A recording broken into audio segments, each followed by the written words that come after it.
We all remember recess growing up in school. Recess was a time of day where you could have all the conversations that you could not have while in class. Recess is where you had the real conversations. And real conversations we're going to have. In each episode of the Recess Podcast, I'm going to have real conversations explaining students and school. I'm David McGuire, and I'll be your host. It's recess time, y'all. What's up, beautiful people? Happy Tuesday. Back at it again, the Recess Podcast. It's episode 29. And as you see, I got some amazing guests with me. We're going to have a dope conversation. This episode is titled, How Leaders of Color Can Invest in Their Own Development. So I hope that you will join in and rock with us. If you're a first-time listener, we'd like to welcome you to the Recess Podcast. Go to YouTube and subscribe to the page. Follow us on Twitter. Got a new Twitter handle, so it's Recess Podcast 1. Like us on Facebook, which is just my page. But I hope you will jump in and engage. And so for all my people that's returning, welcome back. And you already know how this goes. We're going to have a real conversation, so I hope you engage with us. If you're in the comments, hop in the comments. Let us know how you feeling. And we're going to jump right in. So as I mentioned, I have some guests with me. And first, I got to give a shout out to my homegirl, JuDonne, who was on episode 1 for helping put this together. She started an awesome organization that I'm going to let them talk about. But these are some of the fellows from that organization. And so we're going to help you learn how you can invest in your own development. So I'm going to kick it right off. And I'm going to start with Miss Alyssa. Introduce the folks, tell them who you are, what school you represent, and welcome to the show. All right. Thank you. My name's Alyssa McIntyre. I currently teach at Vanguard Collegiate of Indianapolis. This is my 3rd year there. So I've been teaching social studies there for the past 3 years, and I'm newly lead teacher as well at Vanguard. So thanks for having me. Welcome to the show, and shout out to my boy, Robert Marsh out there doing big things on the West Side. Next, we got Miss Lauren, my summer buddy. How you doing? Hello. My name is Lauren Lopez. I'm a 6th and 7th grade math teacher at Urban Act Academy. Really excited to be here. Can't wait to hear everyone's thoughts and questions as we move forward. I love it. And just read a feature from your school leader about COVID. That was pretty dope. So welcome to the show. Next, we'll go with Torreya. Let me get you on there you go, solo screen. You're muted. Uh-oh. Let me unmute you. There you go. Okay, we'll try again. My name is Torreya Townsend, and I serve as a learning mentor at Ignite Achievement Academy, and I also do after-school tutoring at Tinley Summit Academy with the Indiana Council on Educating Students of Color. Thank you for having me. Absolutely. Shout out to our after-school program that we're going to be kicking back out next week. Last but not least, Bobby, how you doing, brother? Welcome to the show. I'm doing all right. Thanks for having me. I'm Bobby Thomas. I'm the Dean of Culture at Belize Circle City High School, and I'm grateful for this opportunity to be on the show to have some real conversation about education for leaders of color. I love it. Shout out to Kim Neal over there doing great things. Excited. All right, y'all. We're going. Wait a minute. First, who's the spokesperson? Since JuDonne's not here, who's gonna tell the folks what free is? I'm gonna put somebody on the spot. I'm gonna just put you on the solo screen here in a minute. So who's it gonna be? Alyssa, I'm gonna go with you. So just what is free? Right? Give us, let the folks know what free is, what it's about, and then we'll jump into the questions. Yeah, I knew me being first on your screen was going to cause this, but no. So free was started by JuDonne. It started in Chicago, and then she brought it here to Indianapolis this year. But it is basically a fellowship for leaders of color, specifically any type of educators who have worked within education, where it basically helps us develop as leaders. And so we get one-on-one coaching from her, as well as other professional development of opportunities. And as she says at the end, she just wants to see us grow in some way, whether that's moving up to a new position or some type of growth as a leader. I love it. So look, we're gonna jump into that, and this is a good segue because this episode's titled "How Leaders of Color Can Invest in their own development," and it's a big topic. So I'm gonna ask you the first simple question. Anybody jump in first. Why is it important for leaders of color to invest in their own development? Why is it so important? And it's like double dutch. So just jump in. Well, Lauren here. So I think it's really important to invest in yourself. We have our time, our talent, and our treasure. And I think it's important that we are working on those things every single day to make sure that we are the best people that we can be, so that we can have the greatest impact possible. And we should always invest in ourselves first, so that we can give our best in all the things that we do. So. I'll go next. So Alyssa here, of course. So I would say if we don't, who will? I think that oftentimes, especially leaders of color, we're in positions where we're at schools or school districts where you're not developed as a leader, maybe as a teacher, but especially as a leader. And so if not, and you're at a school where you can't, or you're not giving those that development, then you must go seek it yourself. So I think it's important, especially us as leaders of color, to think about that. What are we doing? Yes, we want to lean on our organizations or your school districts, but what are we doing ourselves to sort of navigate this path to whatever you want to do as a leader? Mm-hmm. I also asked the question that Alyssa did. If we don't invest in our own development, who will? And then in addition to that, I was thinking about people being in positions to make the decisions in the best interest of our students, families, and the communities that we serve. And I know a lot of us serve in inner city Indianapolis, where we're primarily serving Black and Brown children, families, and communities. And so I believe that is very important for us to invest in our own development so that we can be advocates for the people we serve. Mm-hmm. All right, I'll bring it home. I think it's very important just because it gives our scholars an opportunity to see like the sky's the limit. So like I started out in engineering and I did that for a few years, and it was just like I've built all these buildings, I've done all these cool things, but it was like it wasn't fulfilling for me. But then when I got an education, it was like, all right, where do I go from here? Like, and touching lives of scholars meant way more. So it was like, all right, where's the next growth opportunity? Where can I go from? Because I started out as a gym teacher, then I became a math teacher. Then I did that for like 3 years, and now I'm a dean of culture. But now being able to build those relationships with the scholars wouldn't have happened if I wasn't willing to take that investment in myself to grow in this field.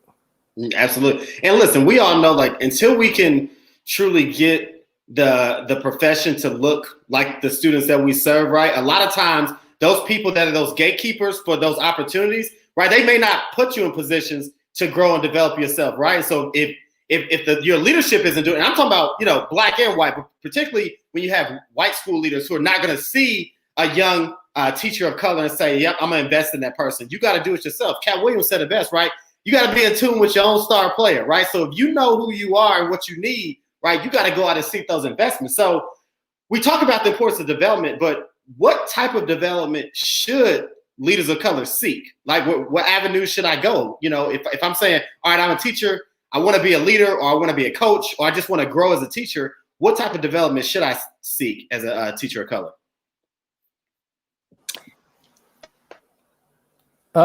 For me personally, I think working in education has allowed me to learn so much more about myself. So the development of the whole person and not just like me professionally, I think that is huge because our scholars and the kids that we serve go through so much trauma and different things that I had never experienced in my life. So being able to emote as a Black man, I learned that through work in education. So now being able to pour that back into our scholars to teach them how to emote and take care of the whole kid and not just your academic needs, I think that is a huge part of the development for leaders of color. Love it. In Free, we talk about the Japanese concept of ikaji, which is spelled Ikagi, which is essentially finding the sweet spot between what fulfills your passions, what is going to make you money, what your community needs, and what you're good at.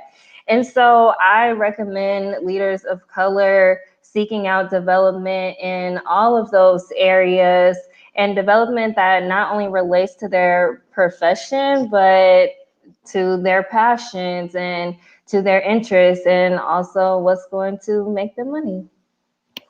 And what was that word again? What you said that was? Ikaji. Look at that. Y'all getting a vocab lesson and everything tonight. I love it. Ikaji, I love it. Let's who else? Who got next?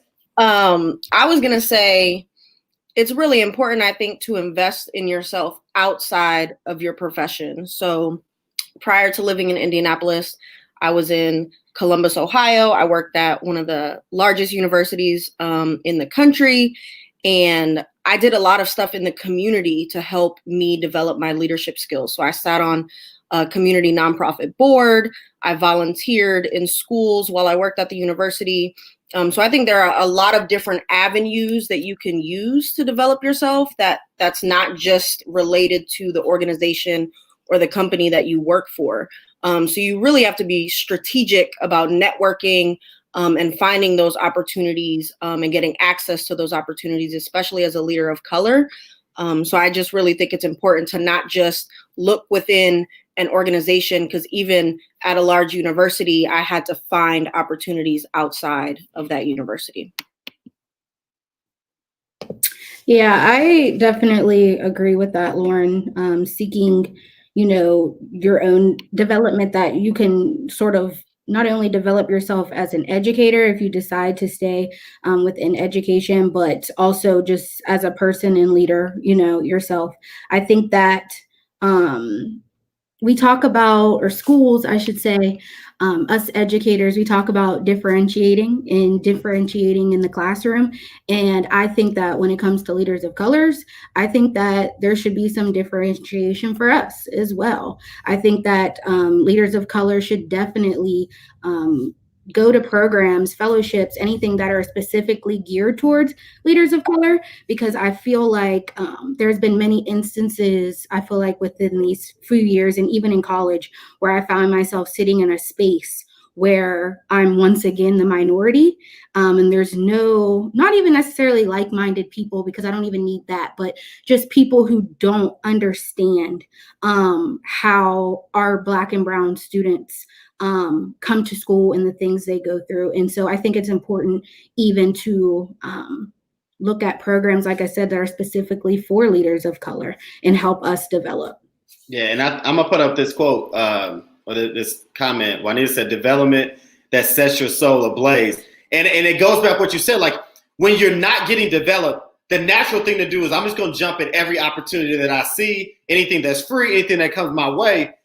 But if it doesn't align to, one, your moral compass, to what your soul is, to what you're trying to do, to who you are as a person, right? What good does that really do? And so, yes, you need to seek out that development.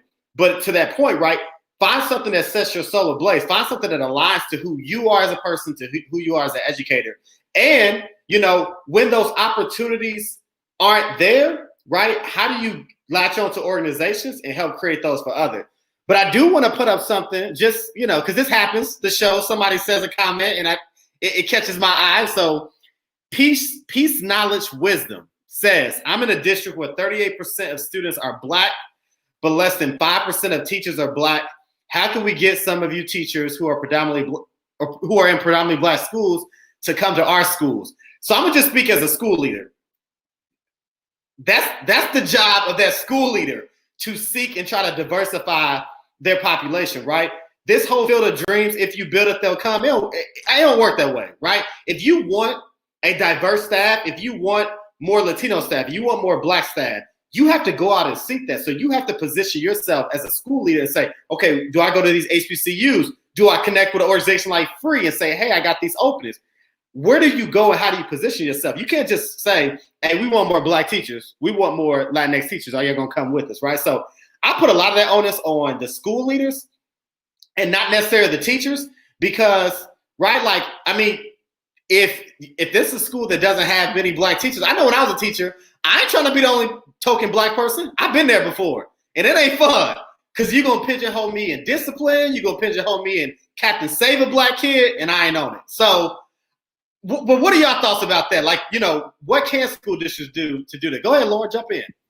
So this is interesting because I just transitioned back to Indianapolis, and in that process, I obviously was, applying places and interviewing, and I came across a school that I was interested in a position, and they sent me a promotional video, and they gave me the demographics of the school, so it was a very diverse school, but they sent me the promotional video, and not one person of color, not one adult of color was in the entire video. And I literally emailed back and I said, actually, I don't think this is the right place for me.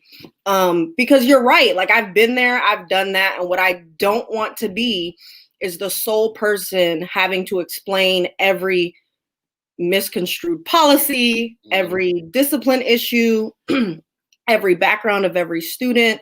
So I think, leaders in school districts that are very diverse with students and want to diversify their staff need to really be strategic about what they're putting out there and what's going to attract teachers and leaders of color to their district. Yep. And make sure if you do put a teacher of color on your brochure, make sure it's an actual teacher that works in your building. I've seen that. I've seen schools do that.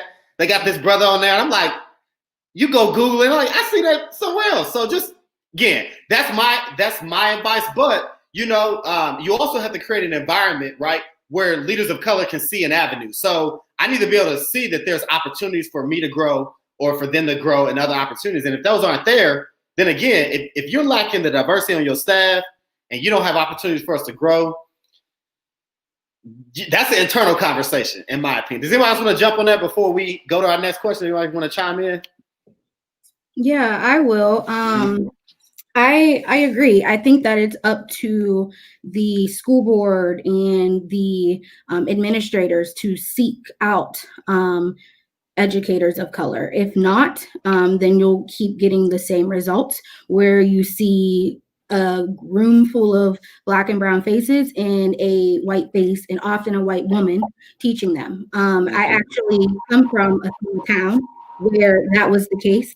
I went through so from K through 12, I think I may have had 2 actual Black teachers.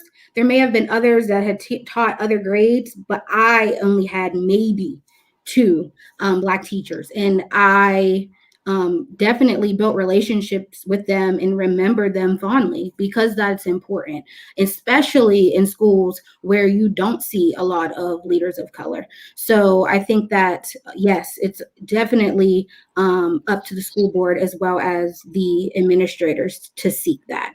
Man, listen, I literally said this something similar to the other day to somebody.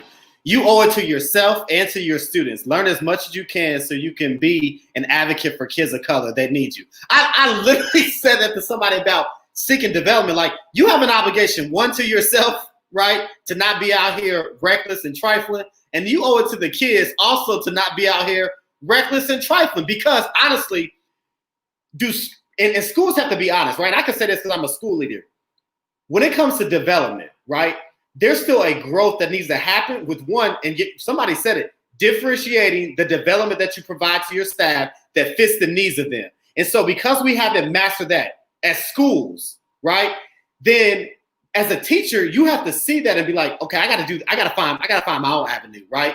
And I gotta find something that fits me. So if I'm struggling with this, I need to find a professional development that helps me with this. If I have aspirations to do X, then I need something to align for that. But there is this obligation, right? First to yourself and next to your students. So definitely comments for that. So going on that same lines, right? I got a question for you all. Who owns the responsibility for development? Is it the teacher, the person, or is it on that organization that hires? Now, I have my thoughts, but I'm going to yield the floor first, right? Who owns more of that responsibility? If you in the comments, right, I want you to chime in with this, with your answer as well. Who owns most of the responsibility for development? Is it the teacher or is it the organization? Who wants to go first? Come on, Lauren. Or Torreya, go ahead. I saw you take the mute off. Torreya got it. Yeah, she got it. Well, as I was preparing to be on this podcast and looking over the questions, my first response to that question was schools have a responsibility to their students to develop their leaders.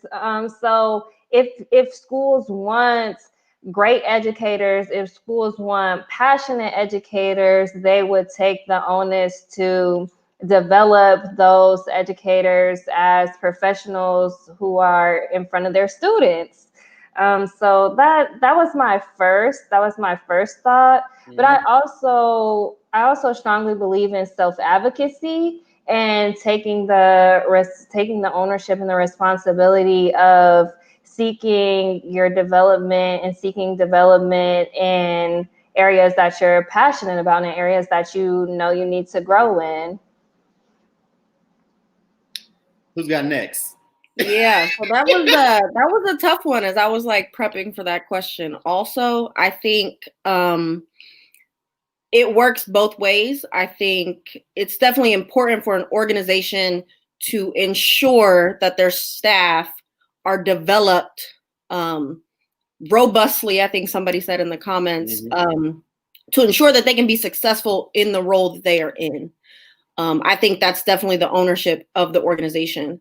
But I also think as leaders, as individuals, it is our responsibility to make sure that we're holding our organizations or ourselves accountable to develop and to get better in areas that we know we might struggle in or that we can be better in. I mean, it can be as little as if you're a teacher and you know that you're struggling with culture, asking your dean or asking a lead teacher to step into your room and observe and give feedback. It doesn't have to be a huge development opportunity, a fellowship, taking classes at a school. It literally could just be looking at a peer or a mentor and saying, hey, can you help me out here? So I think those are little ways that we as leaders within our classroom or within our school building can develop ourselves and hold ourselves accountable. But when it comes to the success of the job, I think that's the organization's responsibility to ensure that their staff are equipped to do the job that they have.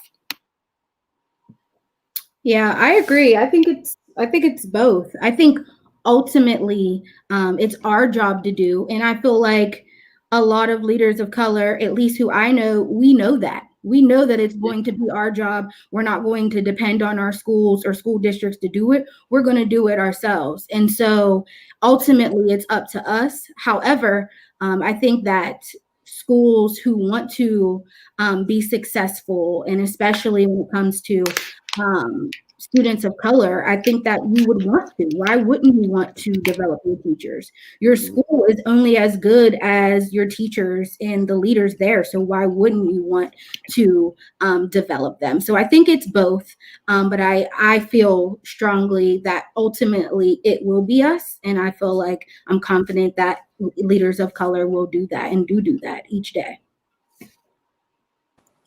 I think I'm leaning on. So like everybody else, I struggle with this question, but I do think it is both. Because I've worked in schools that were transformational, where your leaders wanted to build you up and help you become the best version of you. And I've also worked in a transactional building where it was literally like whatever you needed me to do, I did it, and that was the end of it. Like you didn't care about me past what I could do for the little black or brown kid that looked like me, who you thought we shared a similar story. And we didn't. And I was just like, I didn't grow up like that. I can't relate to this. We look alike, but I can't identify with that. But I think a lot of it, you have to want to be the best version of yourself. And then you will advocate for yourself and seek that out from your leadership team if it's available. But again, it falls on both parties, because as everybody else said, the school has to want the best teachers in front of their students so that you can get the results that you desire. Absolutely. Hey, first I want to shout out to the Recess Podcast Village, man. That question got folks jumping. But I'm gonna take the solo screen for about 1 minute, real quick. So, listen, y'all gave a very teacher answer and a very politically correct, and I love it. But let's be honest, and I'm speaking solely to leaders of color.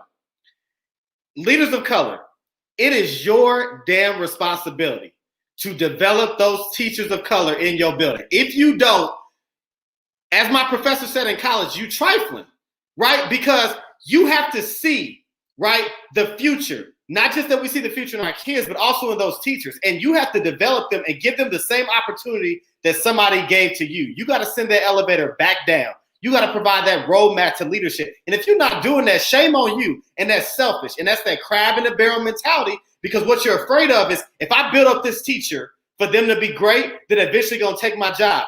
Please take my job. Please take my job, and then develop the next person to take your job, because that's the only way that we're going to build this legacy. And other races do it, right? They build legacy, and they got these legacy seats. I'm trying to build a legacy seat for that principalship. I want that person that sits in that principal role at Summit to be somebody that came from Summit. And so I'm gonna do my darnest to develop all my teachers, but especially my teachers of color. So I'm gonna say it's the organization's responsibility, especially if that organization is led by somebody of color. I'm off my soapbox. I'm gonna get the rest of these comments up here, and we're gonna jump to the next question. Shout out to my girl, Ashley Hogan, one of the teachers at Summit, who I hope one day will take my job.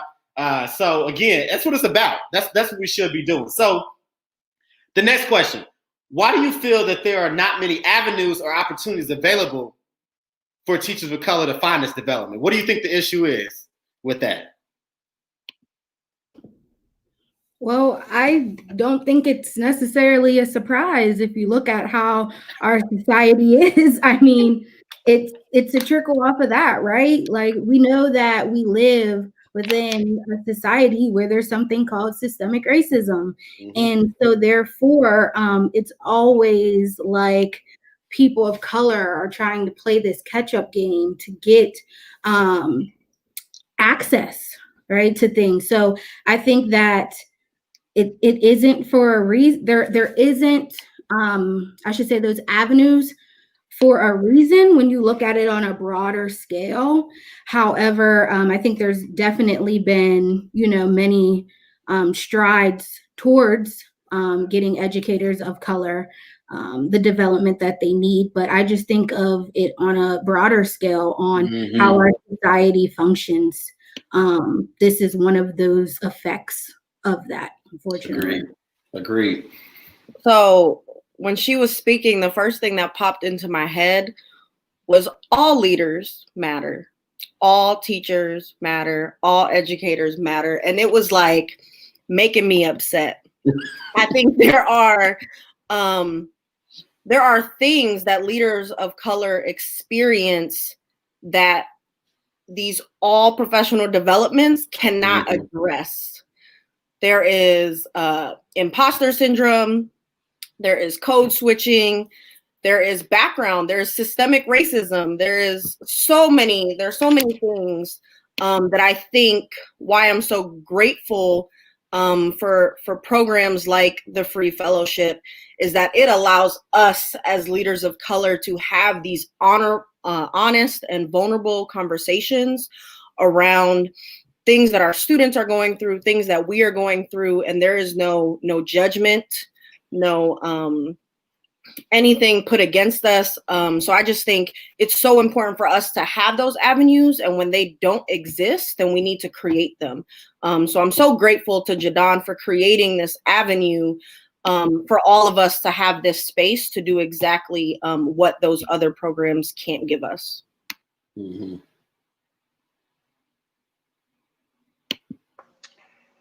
I'll comment. I think, David, what you talked about crabs in the bucket mentality that we know of, I think I have experienced that in Indianapolis and in education in Indianapolis, and I think it could be a result of we have an abundance of leaders of color and school leaders in Indianapolis, which is amazing. It is wonderful. And not all of those leaders are committed to developing their teachers of color. And my question would be, why? And not to you all, but to why? Right? Like, why? And somebody put it on there. Where is it at? Here it is. Yeah. Right. They're afraid to develop leadership in Black teachers.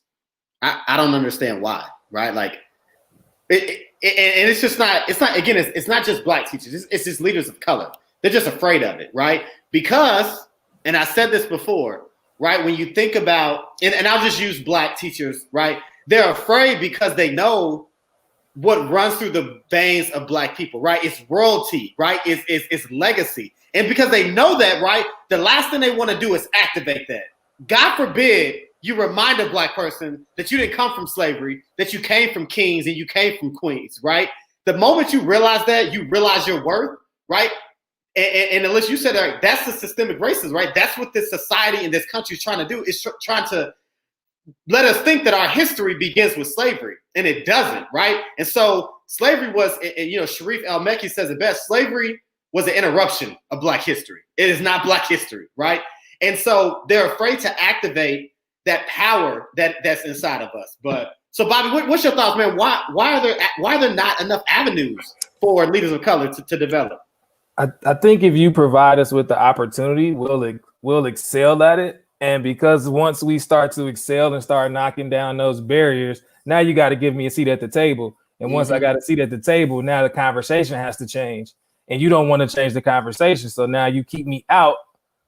Because if you keep me out, we can't actually enforce the change that we want to see in education in these places. But again, it's only so much you can do to stop us. We will figure it out and we will excel once the opportunity presents itself. Hey, listen, that's it right there. They know what's in there, and again, they know we're going to excel. That's a great point to bring it home. Hold on, our girls in the comments. Let's wait till JuDonne. JuDonne, thank you again for putting this together. They are dope, and we're just getting started. So if you're just tuning in, this is the Recess Podcast, and we're talking about how leaders of color can develop. So jump in the comments. Those that are in the comments, keep chiming in with us. Keep grinding with us. We got 30 more minutes, and we got some more that we're gonna talk about. And so definitely chime in. So how can we? So all of y'all live in Indianapolis right now. So you may not be from here, but you're here now. So let's talk specifically about Indy. How can we improve opportunities for leaders of color in Indianapolis? What do we need to do, right? And I know free is one of those things, and so we're going to talk about that and how that. But what can we do in this city to help leaders of color? Okay, I didn't know if somebody was about to talk. So something that me personally, when I thought of this question that I've been running into is I have been been looking at, I should say, some post-secondary options, so PhD programs. And what I have come across, and what I've come across now, and I've come across this when I was leaving high school, is that, great, so I want to apply to these programs. I want to maybe seek out some type of professional development, but the question is, how am I going to pay for it? So that money always comes into play. And so I was having a conversation with a school leader and expressing this to him, saying, like, I want to do this and I think I'm qualified to do this, but the question of money comes in. And so he was talking with me about ways in which he was working on some type of scholarships for specifically leaders of color to help them develop. Now, not every leader of color wants to go that route and go to school. However, even if it's something like traveling, some type of program where you have to travel or go to school, some type of grant, scholarship, those things, which I feel like us leaders of color or any leaders often within this society struggle with is money and that question of money. So I think that's one way, making sure those opportunities are out there. So that's not one of those barriers that we have to think of out of the many barriers to develop ourselves. And then I also think there's just the networking. So bringing in leaders of color into your network. So leaders of color, especially in Indianapolis, I've noticed like most leaders of color, because I'm not from here, I'm from Ohio. So I've noticed that most leaders of color, they know each other. And they're like, oh, I know this person. So I'm like, great, bring me in. Like, I want to know them. And so I thank JuDonne for doing that, and especially my principal, Robert Marshall, for putting me in connections with people, because that's a big thing as well. Like, bring us into this network that you've built. I just want to piggyback, put your money where your intended priorities are. So if your priorities are recruiting and retaining leaders and educators of color, show up with the dollar signs also. I think that's really important, and Alyssa hit on it. And then I think as leaders, we need to make sure we are sharing opportunities, sharing them across the board. When we see something and we think of somebody, share it. We cannot hold each other back. What's for me is for me. That's my phrase this year. And what's not for me is not for me. And I should be willing to share all of the opportunities I come across, even if it's something that I'm interested in, because if it's for me, then it's meant for me. So I think, and it's really important that we share all of the opportunities that we might come across with our networks, with our peers, with our colleagues, with up and coming leaders, to make sure that everybody is getting something out of the opportunities that exist in the city. Man, ain't that it? Because that money piece, like you said, schools say, I want to recruit and retain more leaders of color. But then you look at their budget and they got nothing allotted to none of that, right? That line item is, I ain't gonna say it's zero. That line item doesn't even exist. But you say it, right? That's what you say, and you got to do more. But you also said something too, like you help networking when people of color, leaders of color, when you learn something, right? Man, text that group. Hey, yo, I just sat through this PD. I got these notes. What's y'all email? I'm about to send it to y'all, right? Don't even worry about paying for it. I got you, right? Send it on, right? Like, that's what we got to do. We got to help each other. And when you have an opportunity, right?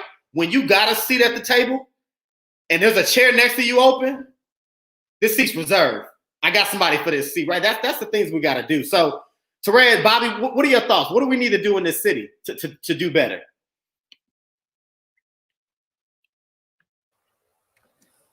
I think a lot of it is when other schools hire the Black person, or like if they're being pigeonholed, like it's not intentional. It's just like you're there to serve like this specific purpose. Even like, so like when you said about the brochure that has the brother on it that don't even work in the school, like you want this person there for the look, but you don't really want them there to give them the opportunity to really grow. So you have to really create intentional opportunities for us so that we can become our best selves, and we can open up more schools that are led by Black and brown leaders so that our kids get what they need.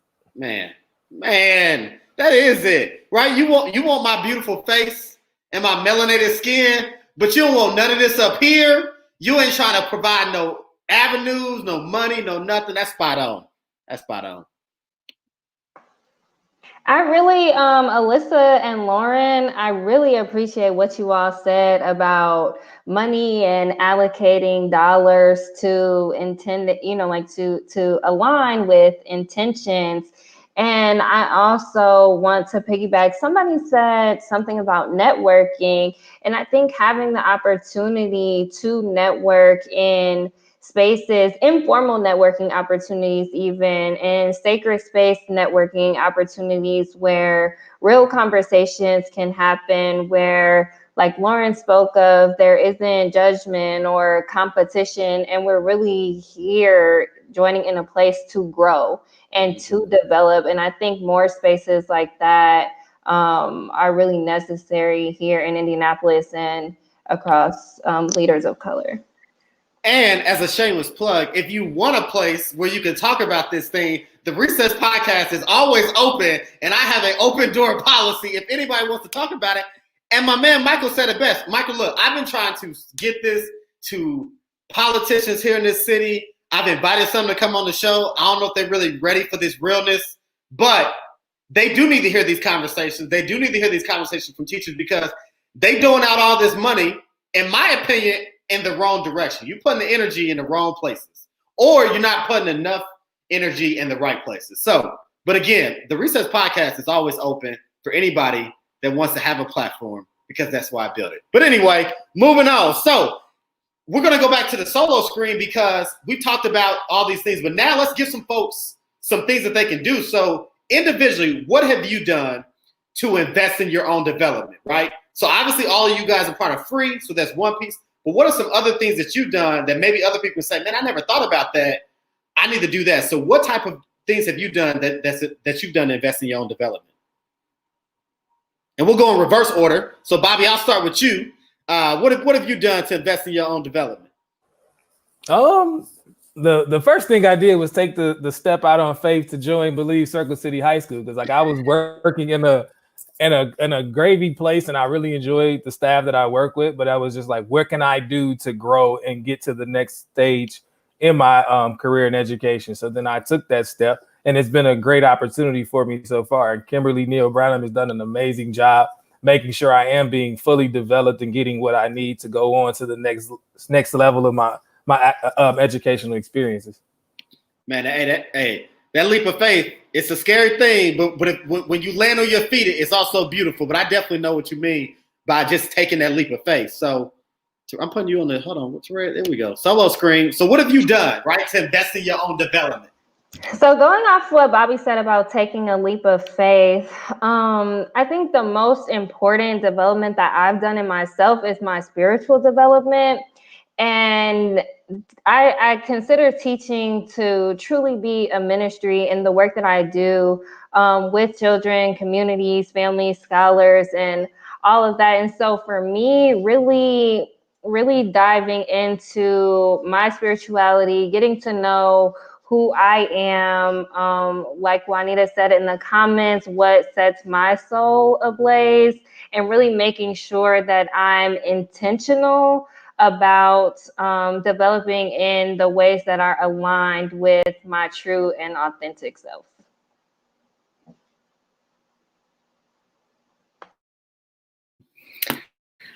Ooh, well, I have a few different things. So like Bobby said, I think taking a risk on yourself is important. I accepted the Free Fellowship before I had a job.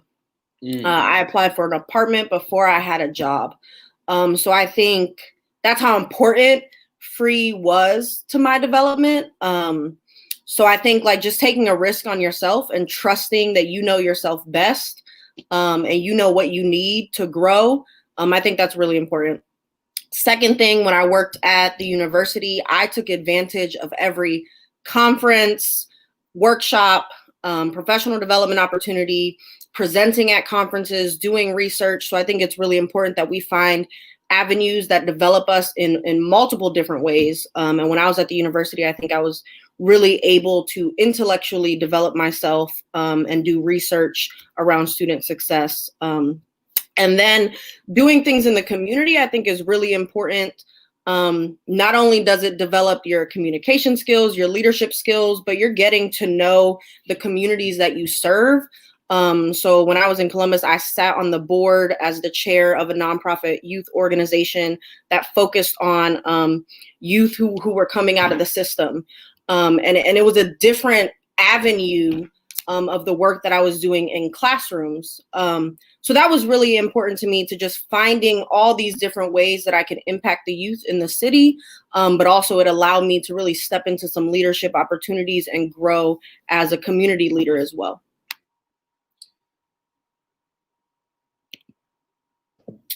Yeah, so I definitely agree with a lot of that, Lauren. I think that for me, the biggest thing, especially within the past 2 years that I've did to help me with my development, I've had to come out of my shell. So it's sort of like Bobby was talking about with taking risks. Before, I feel like I was the type of person where like I would do good, but I wouldn't want to put myself out there and let others know and talk to this person and basically network. And so I feel like me doing that and having conversations with leaders, actually going to the source, who's the leader of that program, going to them and saying, what do I need to do to get here, has definitely, I feel like, helped me develop as a leader. So just going out, having those conversations with other leaders. If you see, and my dad has always actually told me this, whoever the person that you see in that position that you want to be in, go talk to that person and find out, what did you do to get here? And so just putting yourself out there, I think, is definitely big with developing yourself. And something small that I do want to mention, social media. Like, I don't know if people realize, but there are so many like teacher of color, educator of color groups out there that has helped me like within the classroom, but it's also been like a gateway to like a conversation to have. And so now you have other people in other cities and other places across the country that you're now connected with to even just bounce ideas off of, or to have that connection. So I feel like that has worked wonders, us using even social media. Love it. Real Lauren, quick, it's double dutch. Just jump in. Can I jump in? Okay. Something that I learned while I worked in the university was sponsorship. And in smaller school districts, that's not something that is talked about very often because it's a smaller school system or district. But I think it is really important. Like, everyone has like an instructional coach when they're a teacher. So yes, that's important that you get coaching around your teaching. But I think it is so important when you are in a big organization, even if you're not, to find yourself a sponsor, somebody who has a seat at the table, who is going to highlight you, talk positively about you, bring you to the table when you need to be brought to the table. I had sponsors when I worked at the university, and it was so vital to my growth. I mean, I went from a coordinator position to a manager position, and there were people who were still in coordinator positions that have been there for 10, 15 years, and I did it in like 3. So I think it's really important that you align yourself with people that you look up to, and you get a sponsor who can bring you up the chain at a faster rate, because it's so important. Listen, my boy, Dr. Vashawn Smith, who I do the AOS podcast with, he talked about, we had a show about coaching and mentors, right? And then he threw in there like this sponsorship, right? Like, yeah, you can coach me, you can mentor me. Like, if you really want to do something for somebody, right? Invest in that person, right? Help them. It either means invest in money or investing in, let me open this door for you that I got open for me. But Ashley Hogan said something, and I'm going to just put it up there, because COVID don't want me to be great. But the Recess podcast, we're going to do a networking event. And I don't want to do a virtual networking event because, I mean, it's cool, but it's not the same feeling when you can be in the space, right? When I can feel the energy from folks. So as soon as COVID allows me to be great, I'm definitely going to do a Recess podcast networking event. Price, we're going to definitely make it happen. It's going to be a Tinley Summit on the east side because it's free, because I'm the principal. So the space is free, so I can afford the food. But we definitely gonna make that happen. You're right. We could do it outside. So that's definitely on the horizon, because and Kiana Ward, I'm gonna put it up here because I think I said it. So she wants to know, and wait a minute, that ain't it. Dang. Here we go. As part of y'all final thoughts, right? She wants to know how she can connect with you all. So I want to make sure that y'all share your email address, how people can reach out to you. Maybe drop it in the private chat, and I'll create a banner for it, and I'll make sure I share that with everybody. But yeah, I'm gonna make sure I get y'all love though, real quick, because folks is out here showing y'all some love. So I need to make sure I put that on here, that y'all get the love that people are giving y'all. And we're gonna jump to the next question. So this one, it's a heavy question. So I'm gonna ask it. I'm gonna ask the question, and I'm gonna ask a little sub question. So the question says, what do you say to the leader of color who works in an environment where they're not being supported? Should they remain quiet and seek out their own development? Should they speak up and push the organization to support the development? Or should they speak up, should they speak up and push the organization to support the development? Or should they speak up, push the organization to support the development, and still seek their own development? So I'll say that again. What do you say to leaders of color who are in an organization where they're not being supported? Do they speak up, right, and push the organization? Do they just keep quiet and seek their own organization? Or do they do all three? Speak up, push the organization, and seek their own development? What are your thoughts?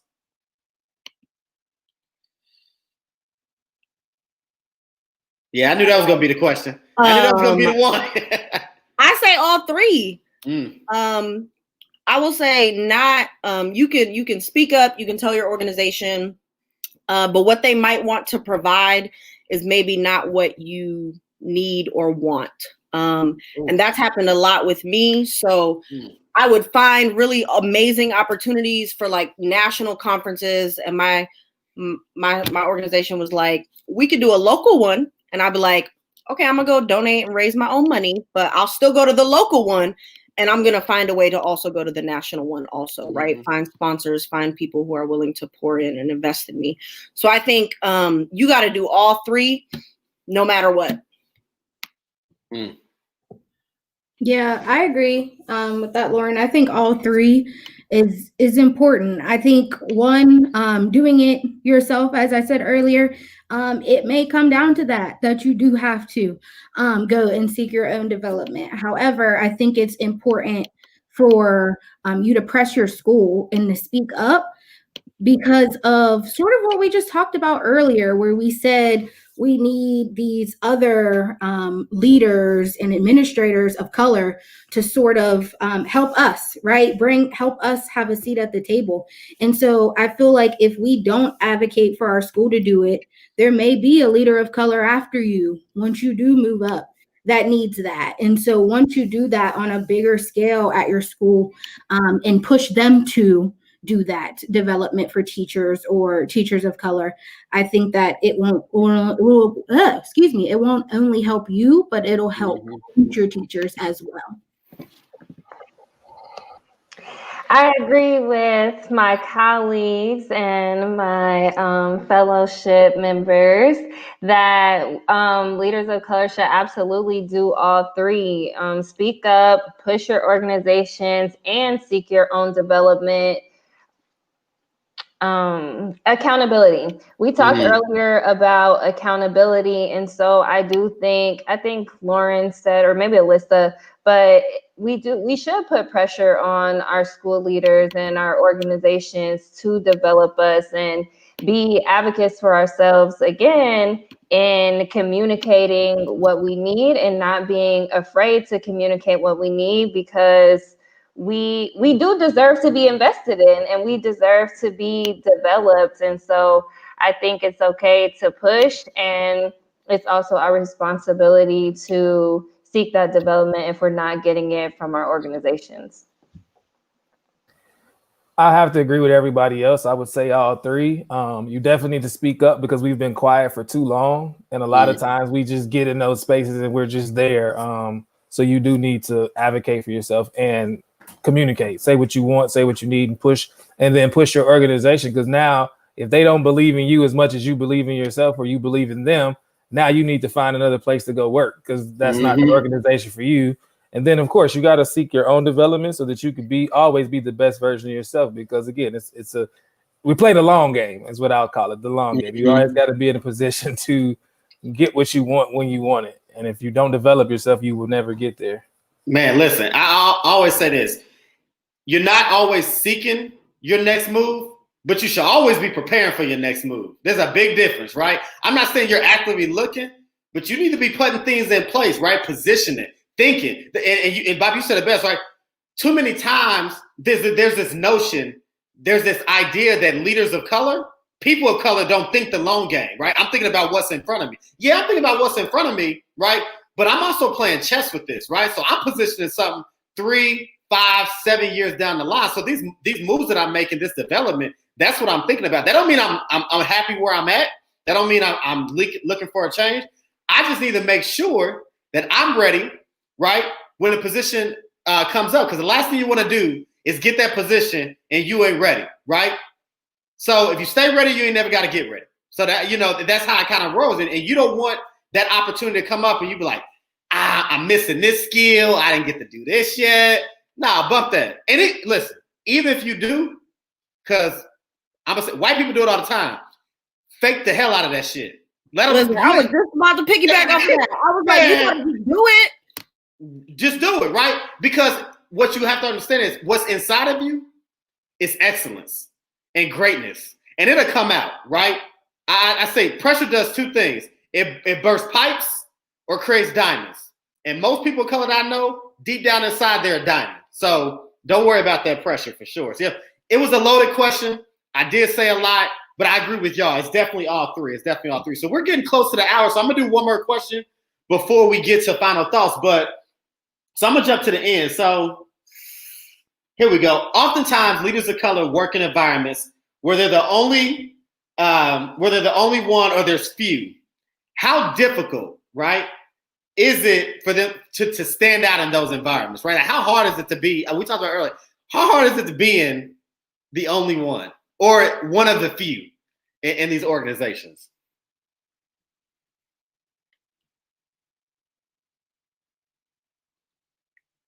I'm going to tell you how hard it is because I've been there, right? I'll say it's not necessarily that it's hard, right? At times it can be uncomfortable. At times it can be lonely. But for me, it's no fun because it's great to work with like-minded people that look like you, that think like you, that believe like you, that have aspirations like you. Because what happens is when I'm slipping, right, who's that person in my ear, right? Who's that person knocking on my door when the principal sends out, right, the deliverables and then your name is read? You got that friend to be like, man, what you doing? How you not do your lesson plans? How you not make your phone calls? How you not do X, Y, and Z, right? You making us look bad when you the only one, right?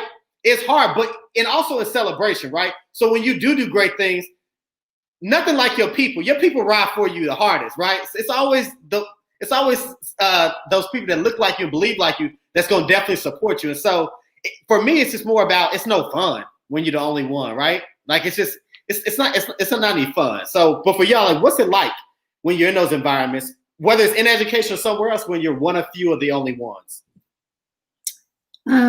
So I feel like I've had both. Well, I feel like in life, definitely being the only one going to a high school where it was predominantly white, and then me being in the honors classes. And so me and my two best friends were the only Black people within that class out of 40. And that's who you roll with. Each class, you're with that class. And so I've seen that. And then later on, it's lonely. Like, it's like you end up putting yourself on an island is what ends up happening, is that you just, you sort of want to step away and say, I'm tired of going into these conversations and being the advocate for all Black people. I'm tired of going in these conversations and them not understanding. And so it can definitely be lonely and cause you to just sort of clock out. But the side of it I do really want to talk about is, fortunately, I don't have that situation in my job. I've had that in my life, but I'm in a school where it is not even predominantly, all the staff is Black and brown. And so therefore I go to work every day, just like you said, comfortable. I don't have to feel like I'm going to go in and have to deal with microaggressions and things like that. I feel comfortable. I have people in my corner. So a lot of them tuned in now. So shout out to my Vanguard staff. And so it's definitely something that has kept me here in Indianapolis, and especially at the school, having that staff and that solid support system of people who look like me and are like-minded like me. And so it definitely helps. And so I would say for any educators out there who are not in that situation, because I know typically we are not, to advocate for yourself. I know it's tough to stay in those conversations where it feels like you constantly have to repeat yourself or have to defend yourself, and even your students oftentimes, but definitely advocate for yourself, challenge the leaders and on why you're in a predicament like that. And so I would definitely tell them to advocate for themselves in that situation. Good. I just want to be real quick. Squad, Bernita. But I worked at a school years ago that was predominantly white. I was the only Latinx person, only person of color in the entire teaching staff. And after 1 year, I put in the annual feedback, look, I need to see more people who look like me. This is not okay. And they started a diversity and inclusion committee, and I was able to sit on the committee, and I was able to help change up the hiring process. I got to sit at the table and change the questions. I got to go through all of their policies with them. So I think if you need some motivation, I would just say like have an honest conversation with a leader that you trust, and be honest about the feelings that you're having, and make some propositions, make a proposal, put some ideas forward, come with solutions that can help change the dynamic and the culture of the school. Well, in my current role and in my previous role, it was a predominantly Black space. So like I haven't experienced it in education in about 5 years. But when I was in college, that was my first time ever really being where I was the minority. And like all my classmates, when I was doing my engineering classes, would always be like, "You're not from Gary, you from Miller." And I was like, "Why do you say that?" Like, because you wear polo and you talk like you enunciate words. And I was like, I used to get offended by it. So like it was like being the token. And then when I got my first job out of college, I was the token, and I was like, I don't like this. This is not it for me. I need to get around people that look like me and feel like me, so that I can be unapologetically myself, versus having to walk on eggshells and be in these uncomfortable spaces all the time.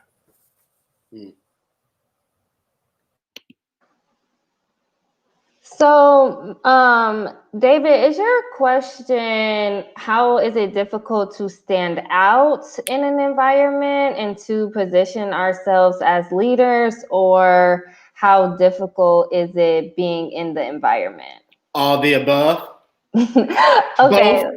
Well, to answer the part about standing out in the environment, I think there's something in our spirits, like there's a resiliency that we have. There's an intelligence that we possess that I feel like in our presence stands out in a space, and that it could be that presence that, like we talked about earlier in the show, that has people intimidated or afraid to help us elevate and to help us develop. But I think what's difficult about being in a position where you're the only one or only one of a few is, like Alyssa said, it can be very lonely and very isolating. And I think that's where finding development outside of your organization and really establishing a network really becomes beneficial and essential to your well-being, to your work, and to your overall development. Absolutely. Listen, I cannot believe we're at the hour, but we got to do it right. So we're going to close out with final thoughts. So when you give your final thoughts, just take 30 seconds to a minute. Give your final thoughts about whatever was discussed, anything you didn't get to chime in. And as you speak, I'm going to put up your email address. Alyssa, I need yours. Drop yours in the private chat. So we're going to go back in reverse order. So Bobby, I'm going to start with you, brother. I'm going to put you on the solo screen. I got the email address. What's your final thoughts for the folks? I have so many right now, but give us all of them. There's not enough time for that. But first, I want to thank you for the opportunity of allowing us to be in your space, in the Recess podcast. Like, this has been a very fun experience. And again, I've seen most of my colleagues in our free meetings. So like, it's just dope to be in a different space, and I haven't seen them in a while. So I appreciate again this opportunity. Final thoughts, just keep pouring into your scholars, keep pouring into the people around you, keep pouring into your loved ones. Because many people don't know this, but my grandma passed away yesterday. So like, it's just been the important parts of life. Don't take for granted any moments that you get with the people you love, because life is definitely short. And again, I appreciate this opportunity. Hey, man, absolutely, man. Hey, prayers and blessings, man, to your family, man. Definitely, for sure. Absolutely. Torreya, your turn. Let me get your contact info so people can blow you up. I also want to thank you, David, for having us on the Recess podcast. And huge shout out to JuDonne Hemingway, the coordinator and the director of the Free Fellowship. I appreciate you and I love you. And also, I appreciate my colleagues, everything that you all have shared and the insight that you've brought. And I just encourage all leaders of color to be an advocate for yourself and to really be passionate about your work and just stay in the fight. Be encouraged, and please reach out if you need anything. And if you can't get her by email, come to Tinley Summit after school. She works as a tutor. She could be there as well. Absolutely. Lauren, let me get you up here. Let me get your. Yes. Oh, there we go. Yes. Thank you to JuDonne. She is amazing, an amazing leader, an amazing cultivator of people and talent. So I'm so appreciative of her and her presence in my life. I also want to just thank the Urban Act fam who was on today. But also I think what's most important right now, especially during this pandemic, is self-care.